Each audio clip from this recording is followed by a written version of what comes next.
Swastiastu. Para pemirsa yang budiman, para pencinta Yudit Triguna Channel dimanapun berada, kali ini kembali kami hadir di hadapan Bapak Ibu Saudara sekalian dengan menampilkan dua narasumber sekaligus ya. Yang pertama adalah Dr. Ida Ayu Wimbe Ruspawati, SST, MSN. Beliau adalah dosen di Institut Seni Indonesia Denpasar. Ya, tentu kita juga acap kali melihat yang bersangkutan menari di stasiun milik pemerintah, ya, melalui program penciptaan dan sebagainya. Di sebelah beliau ada narasumber yang ganteng, suami dari Ida Ayu Wimbe, namanya Dr. Ida Bagus Wiryanata, MSI. Yang bersangkutan dosen di Universitas Indonesia Denpasar. Para pemirsa, kami menghadirkan dua narasumber ini untuk berbincang-bincang tentang tari, kaitannya dengan yoga. Kita tahu bahwa kita sering mendengar di dalam tradisi Hindu ada istilah Satyam, Siwam, Sundaram sebagai bentuk holistik dari pelaksanaan agama.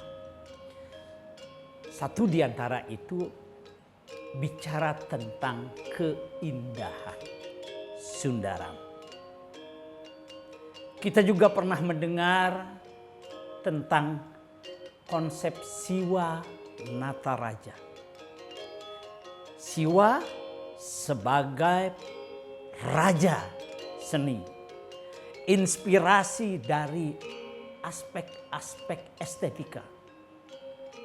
Lalu pertanyaan saya dan kita semua, apakah tari-tari yang selama ini ditarikan oleh tetua-tetua kita punya hubungan dengan Sundaram tadi, dengan Siwa Nataraja tadi, dan terutama dengan yoga.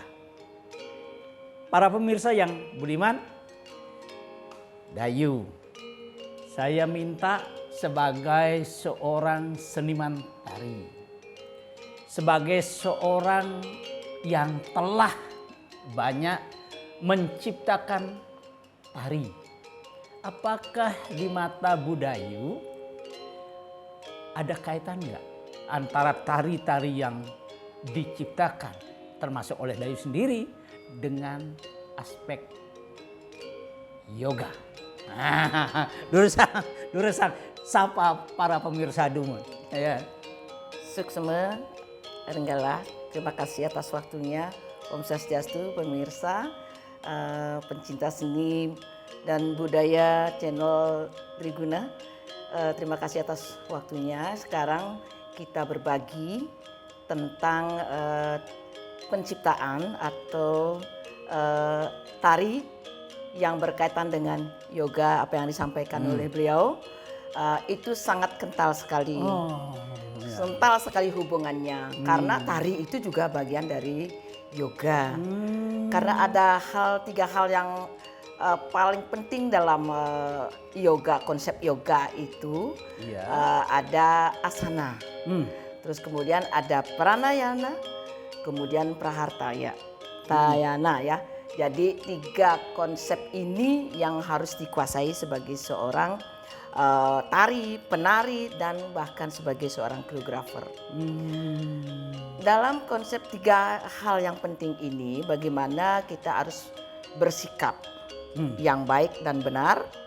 Sebagai seorang penari. Sebagai seorang penari, ya harus menguasai sikap yang baik dan benar dan yakin. Nah, kemudian ada yang di pranayama itu bagaimana kita bisa berkonsentrasi untuk pengaturan nafas. Nah, jadi berkaitan dengan bayu, kalau bahasa Balinya bayu. Ada bayu sabda hidup, ini harus dipegang teguh oleh orang penari.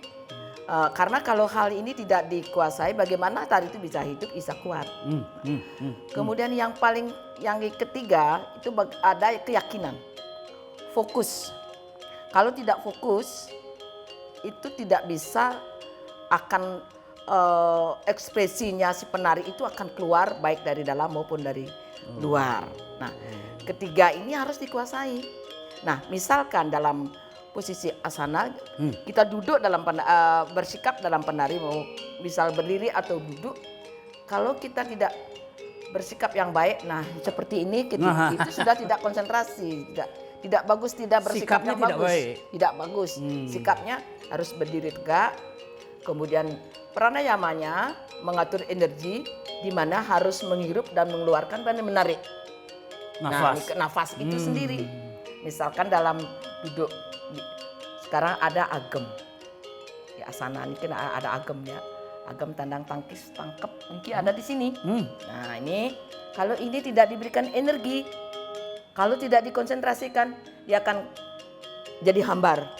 Nah, lemet ya, jadi tidak kuat dia. Ya, tidak kuat. Jadi kalau kita contoh kecil dengan sikap agem. Nah, ini agem, tarik dari tangan kiri, tarik agar sejajar dengan susu. Ya, namanya sirang susu, kita tarik keluar. Nah, ini yang kiri. Kalau agem kanan. Capek. Inilah energi. Inilah energi. Kalau kita tidak menghirup energi. Energi dari mana? Dari atas, dari bawah, kita tarik ke tengah menjadi satu. Ini kekuatan. Nah, kalau agam kanan yang dijelaskan tadi, ini kirinya. Sekarang kanannya di mana? Supaya ada perbedaan agam kanan dan agam kiri. Produser dan perdana. Jadi kekuatan laki dan perempuan akan berbeda. Sikap tangan. Ini pada unsurnya sama, dari tarik dia sejajar dengan mata, tangan itu dikeluarkan, ini menjadi agem. Berarti tangan itu, kanan itu di atas? Kanan itu disejajar dengan mata. Kalau kiri, agem kiri, tangan kiri itu sejajar dengan susu. Nah, ini itu pun akan diberikan tenaga. Kalau dia tidak diberikan tenaga, lesu jadinya. Kalau sekarang energi dari dalam, keluar dari dalam, kekuatannya dari dalam, keluar dari mata itu bisa hidup. Nah, hidup. Sehingga tari Bali ini hidup karena kekuatan dari dalam dan dari luar itu seimbang. Nah, equilibrium. Kekuatan dalam dan kekuatan luar di dalam tarian itu adalah seimbang. Nah, sekarang nyambung ke energi. Energi itu bagaimana caranya supaya penari itu kuat menarinya dan bisa mengatur nafas dengan baik. Itu kuncinya menarik yang tadi energi dari atas dan dari bawah. Jadi kita kumpulkan, pusatkan di pusar, di perut. Nah, perut itu dikempiskan. Nah, sehingga dada ini kelihatannya jadi dibusungkan. Nah, sehingga punggung itu dibawa ke depan seperti mendorong. Karena ini dibuka otomatis mendorong. Nah, dari bawah, kekuatan dari bawah itu ada di hip. Nah, tulang ekor. Tulang ekor itu ditarik ke atas, tulang panggul agak menyempit. Nah, itu energi dari bawah. Jadi ke atasnya sudah didorong, ditarik di tengah-tengah. Nah, bisa menarik ini ke kanan, bisa menarik ke kiri dengan porosnya kanan kiri. Nike yang ya, ini penting bagi saya yang bukan penari. Ternyata begitu ya. Tarian itu memerlukan tata kelola bayu. Ya, bagaimana menarik bayu kemudian memusatkan di pusar dan menggunakan seluruh energi untuk mengekspresikan. Kalau itu dikaitkan dengan yoga dalam artian yang lebih umum, Sapunapi Ratu Aji, ya. Kalau kita bicara yoga gitu ya, kalau di Bali dikenal dengan Sadanga Yoga, tapi lebih umum ada Astanga Yoga. Iya. Astanga Yoga. Kita langsung saja ke Sadanga Yoga. Pertama tadi sudah dibilang asanas. Jadi kalau yoga asanas seperti yang sering kita lihat itu asanas yoga pada umumnya. Kemudian pada praktek tari itu sudah asanasnya sudah khusus lagi pada asanas tari. Jadi asanas tentang sirang susu, sirang mata tadi sudah diperagakan. Itu baru satu asanas tari. Itu kenapa tari di Bali itu berkaitan dengan yoga, karena unsur yoga terpenuhi. Ya. Satu asanas, Ya. yang kedua pranayama. Ya. Jadi kalau sadanga yoga itu kan terdiri dari asanas, pranayama, pratyahara, tarka, dharana, samadhi. Nah ini tiga ini yang tadi dibilang sudah memenuhi unsur yoga. Tari itu sehingga dia mempunyai energi. Jadi ya, pranayama di Bali terkenal dengan istilah Munda Bayu. Prof Dibyo pernah Oh ya, apalagi beliau. ya bicara tentang Munda Bayu. Nah, itu lagi. Ya. Jadi, Bayu itu adalah prana. Ada prana.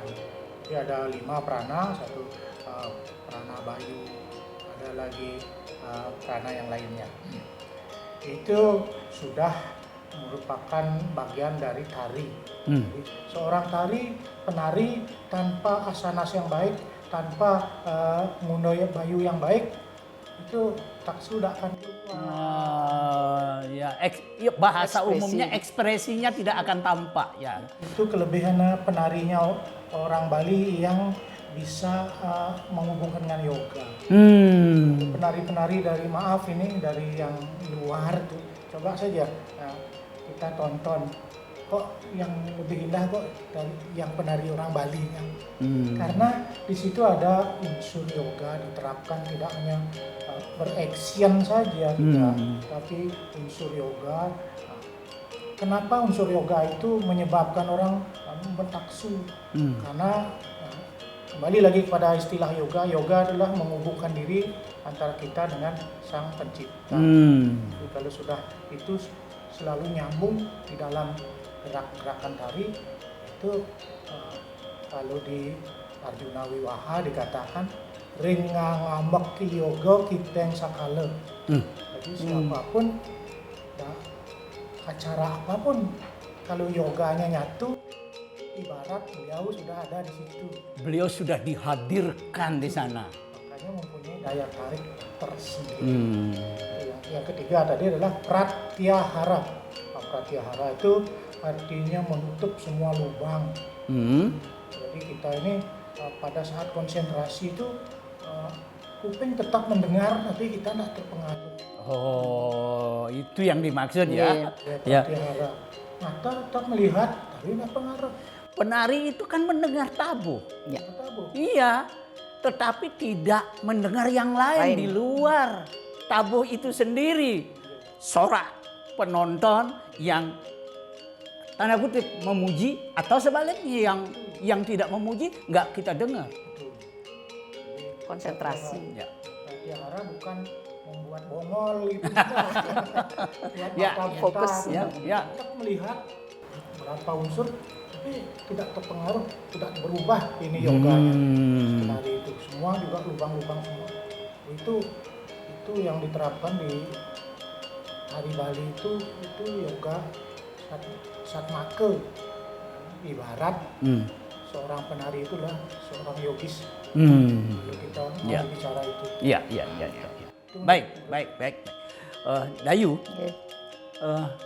saya sedikit dapat informasi bahwa Dayu ini telah menciptakan beberapa tari. Lalu beberapa tari yang diciptakan itu benar-benar metaksu gitu loh. Salah satu yang saya tahu, Dayu ini menciptakan tari Sawitri Buana. Tari kebesaran Universitas Hindu. Ya, Nyoman beserta Cerita. pencipta tabuhnya Nyoman Cerita almarhum. Saya beberapa kali bisa menangis kalau menonton Sawitri Buana. Kira-kira ketika proses penciptaan itu apakah Dayu misalnya ini kalau kaitannya betul-betul konsentrasi, betul-betul fokus, betul-betul asanas menciptakan gerakan-gerakan itu. Ini tolong diceritakan sehingga betul-betul karya seni tari itu adalah proses yoga. Ya. Orang bisa saja menciptakan yang sama. Tapi kalau tidak melalui proses yang seperti tadi memuja Siwa sebagai rajanya seni. Ya, rajanya estetika.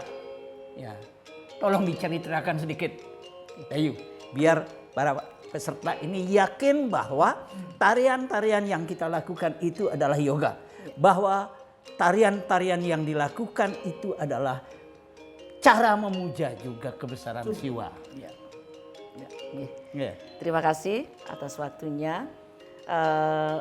Baik, sekarang pembicaranya mengenai penciptaan tari. Ya, jadi tari itu memang lahir penciptaannya baru yang dari tidak ada menjadi ada. Itu yang pertama. Sesuai dengan apa yang disampaikan tadi bahwa seorang penari atau koreografer 3 hal penting tadi yang lakukan. Seperti apa yang disampaikan tadi bahwa tari itu juga yoga. Kita sebagai seorang koreografer juga beryoga. Tari itu lahir melalui yoga. Ya. Melalui yoga. Tari itu untuk siapa? Untuk beliau. Pertama untuk beliau. Kemudian turun untuk umat. Untuk masyarakat. Nah, itu yang dalam proses penciptaan itu. Lalu yang kedua, bagaimana cara memproses karya ini? Tentu pasti memuja beliau karena satu, tari itu ada dewanya. Memuja dengan ide betara. Mohon restu supaya dilancarkan karya ini apalagi mengambil simbol-simbol beliau yang akan ditarikan, diekspresikan, diaplikasikan di dalam sebuah tari. Nah, pemujaan itu penting. Ya. Dengan fokus, berkonsentrasi, kemudian mengambil apa yang tepat dilakukan, apa yang tepat untuk tema tari di tempat yang akan diciptakan. Nah, itu yang pertama. Kalau kaitannya dengan Universitas Hindu, si penciptanya harus merenung. Merenung dulu di mana ini tari ini akan diciptakan. Harus dicocokkan. Nah, maksudnya di mana itu pada lembaganya? Lembaganya. Oh, iya, nah, iya, di iya, tempat di mana akan mencipta. Nah, sekarang di lembaga Unhid kaitannya, wah ini mendapatkan inspirasi melalui yoga itu sendiri. Nah, melalui yoga sendiri itu apa yang paling tepat, mohon petunjuk. Akhirnya setelah disampaikan melalui lokakarya dari, nah kebetulan Tuaji dados rektor, kemudian masih ada dirjen, nah ada keinginan seperti itu tahun 2007 nih itu yang ingat sekali. Nah, paling tepat saya mengambil tema ini, mengangkat Sawitri, judulnya sudah dilokakaryakan, yang berkeinginan juga pas waktu itu mengambil konsep Dewata Nawa Sanga. Kenapa? Ini perlindungan. Jadi kita itu sudah dilindungi oleh beliau. Sehingga tepat sekali filosofi, makna dari konsep-konsep itu tepat sekali berada di tempat lembaga itu sendiri. Nah, bagaimana sekarang cara menciptanya? Tentu melalui yoga lagi. Bagaimana menciptakan gerak-gerak tari itu yang tentunya didasari oleh mudra. Nah, gerak-gerak mudra ini akan dipadukan dan terpilih dan akan dikombinasikan dengan gerak-gerak yang terdapat dalam tari bari tari Bali yang mengambil gerak-gerakan alam. Nah itu akan dipadukan. Karena dia mengambil konsep Dewa Tanawasanga itu sangat klasik dan itu agung. Nah itu para dewa kita pilih. Nah bagaimana cara memilih? Karena gerakan tari itu harus menyesuaikan dengan temanya, dengan gerak tarinya tidak sembarang gerak tari. Misalnya keagungan. Ya. Karena karakternya dewa-dewa. Ya, karena simbol dewa. Simbol dewa tidak boleh. Nah sembarang begini tidak boleh, sikap begini dewa tidak ada begini. Misal. Mungkin hal-hal tertentu beliau akan menaburkan sesuatu. Mungkin ada cara ini. Tapi sikap pokoknya harus agung. Agung itu yang mana? Nah agung itu misalkan ini misalkan dalam geraknya. Kalau biasanya ini agam agak sedikit dinaikkan atau ditarik ke belakang sedikit. Nah seperti tadi geraknya. Bukan nguntul ya? Bukan nguntul, jadi tidak sedih. Ya, tidak sedih. Ekspresinya itu tidak ada dramatik di sini. Ya. Kalau ada dramatiknya tentu ada ekspresi yang akan dimainkan. Kalau di sini keagungan, indah, bagaimana menciptakan berwibawa, bagaimana caranya ini bisa konsentrasi penuh. Nah itulah Ngune Bayu di sini sangat penting. Karena dalam gerak-gerak tari Bali itu ada yang namanya ada halus, ada keras, ada percampuran. Nah ini akan dipadukan kapan harus lembut, kapan harus keras. Nah itu muncul lagi Ngune Bayu itu sendiri yang dilakukan oleh penari itu dengan menari energi yang tadi. Para pemirsa yang budiman, kita sudah dapat poinnya. Bahwa seluruh tarian yang diciptakan oleh para seniman dan koreografer masa kini pun tidak lepas dari yoga. Bahwa tari yang baik adalah asana yang baik. Bahwa ekspresi yang baik akibat pranayama yang baik. Narik nafas, menahan dan menyalurkannya pada angle-angle tertentu. Itu adalah yoga. Tentu semua itu bermaksud adalah bertujuan untuk mengagungkan Sang Siwa sebagai penguasa seni, sebagai inspirasi banyak ciptaan yang terlahir. Oleh karena itu, sekali lagi, tari adalah yoga. Tari adalah asanas. Tari adalah pranayama. Dan tari adalah pratyahara.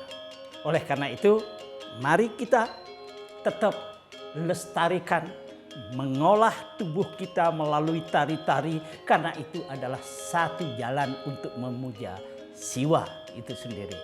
Terima kasih. Om Santi Santi Santi Om.